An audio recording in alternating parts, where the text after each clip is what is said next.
दोस्तों, जीवन शतरंज का खेल है और यह खेल आप ईश्वर के साथ खेल रहे हैं। आपकी हर चाल के बाद अगली चाल ईश्वर चलता है। इसका मतलब समझने के लिए आपको सिर्फ 3 से 4 मिनट देने होंगे और आप हिल जाएंगे, क्योंकि ये 2008 में शुरू और शायद 2015 में ख़त्म एक सच्ची कहानी है।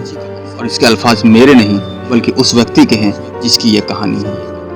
रमेश चंद, जो पंजाब के खन्ना नमक शहर में एक मेडिकल स्टोर चलाते थे, उन्होंने अपनी जिंदगी का एक पेज खोलकर सुनाया जो आपकी आंखें भी खोल सकता है और शायद उस पाप से ईश्वर उन पर रहम भी कर दे जिसमें वो शामिल रहे। वो बताते हैं उनका मेडिकल स्टोर पुराना और अच्छी स्थिति में था, मगर कहा जाता है कि पैसा बुद्धि भ्रष्ट कर देता है, और यही रमेश चंद साथ भी हुआ।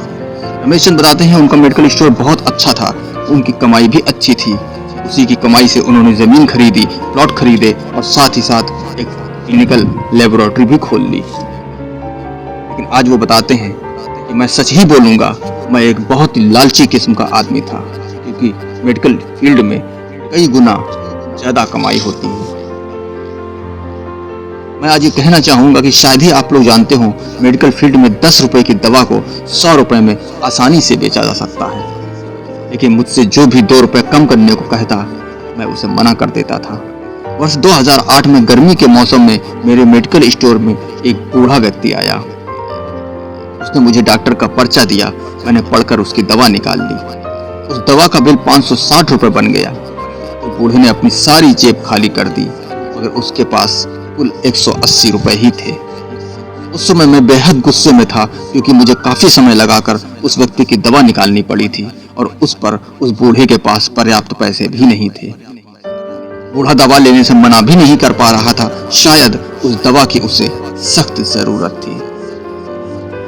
फिर उस बूढ़े ने कहा, मेरी मदद करो, मेरे पास और पैसे नहीं हैं, मेरी पत्नी बीमार है और हमारे बच्चे भी हमें पूछते नहीं हैं।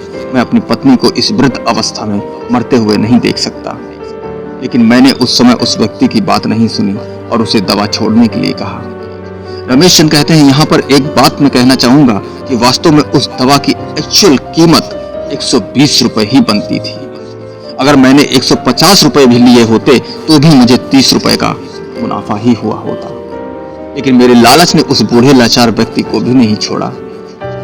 फिर मेरी दुकान पर खड़े एक व्यक्ति ने अपनी जेब से पैसे निकाले और मुझे दे दिए, लेकिन फिर भी मुझे शर्म नहीं आई। मैंने पैसे लिए और बूढ़े को दवा दे दी। धीरे धीरे समय बीतता रहा और 2009 आ गया और मेरे बेटे को ब्रेन ट्यूमर हो गया। पहले तो मुझे पता ही नहीं चला, और जब पता चला तब तक बेटा मृत्यु की कगार पर था। पैसा पानी की तरह बहता रहा और बेटे की बीमारी बढ़ती रही। जमीन बिक गई, सारे प्लॉट बिक गए और अंत में मेडिकल स्टोर भी बिक गया। लेकिन मेरे बेटे की तबीयत ठीक नहीं हुई। उसका ऑपरेशन भी हुआ और जब सारा पैसा खत्म हो गया तब डॉक्टरों ने मुझे अपने बेटे को घर ले जाने के लिए कहा और उसकी सेवा करने के लिए कहा। उसके पश्चात 2012 में मेरे बेटे की मृत्यु हो गई। मैं जीवन भर छल से कमाने के बाद भी उसे बचा नहीं सका। 2015 में मुझे भी लकवा मार गया और मुझे चोट भी लग गई। आज भी जब मेरी दवा आती है तो उन पर खर्च हुआ पैसा मुझे काटता है, क्योंकि उन दवाओं का वास्तविक मूल्य मुझे पता है। एक दिन मैं एक इंजेक्शन लेने मेडिकल स्टोर पर गया और 100 रुपए का इंजेक्शन मुझे 700 रुपए का दिया गया।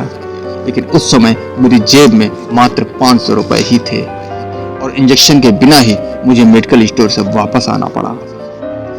उस समय मुझे उस बूढ़े व्यक्ति की बहुत याद आई। मैं घर चला गया। मैं लोगों से कहना चाहता हूं कि हम सभी अपने पेट के लिए कमाने के लिए बैठे हैं, लेकिन वैध तरीके से कमाएं, ईमानदारी से कमाएं। गरीब और लाचारों को लूट कर तो बिल्कुल भी ना कमाएं। उनकी आह में इतनी आग होती है जो कुबेर के खजाने को भी राख का ढेर बना देती है। ऊपर का तो पता नहीं, मगर मैं कहना चाहूंगा कि स्वर्ग और नर्क इस धरती पर जरूर हैं और हमें अपने कर्मों के अनुसार ही उसकी प्राप्ति होती है। और आज मैं नर्क भुगत रहा हूँ। पैसा हमेशा मदद नहीं कर सकता। जहाँ ईश्वर नाराज हो वहाँ कोई बचाने वाला नहीं होता। इसलिए ईश्वर के भय से चलो, उसका नियम अटल है, क्योंकि कई बार एक छोटा सा लालच भी हमारे स्वर्ग को नर्क बना सकता है। जीवन शतरंज का खेल है और यह खेल आप किसी और के साथ नहीं बल्कि ईश्वर के साथ खेल रहे हैं। आपकी हर चाल के बाद अगली चाल ईश्वर चलता है। तो चिंतन जरूर करें, जैसी करनी वैसी भरनी, जैसी करनी वैसा फल, आज नहीं तो निश्चित कल।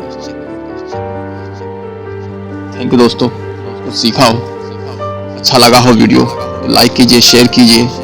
एक अच्छा मैसेज है, लोगों तक पहुंचना चाहिए। बस इतना ही कहना चाहूँगा। ईश्वर आपकी रक्षा करें।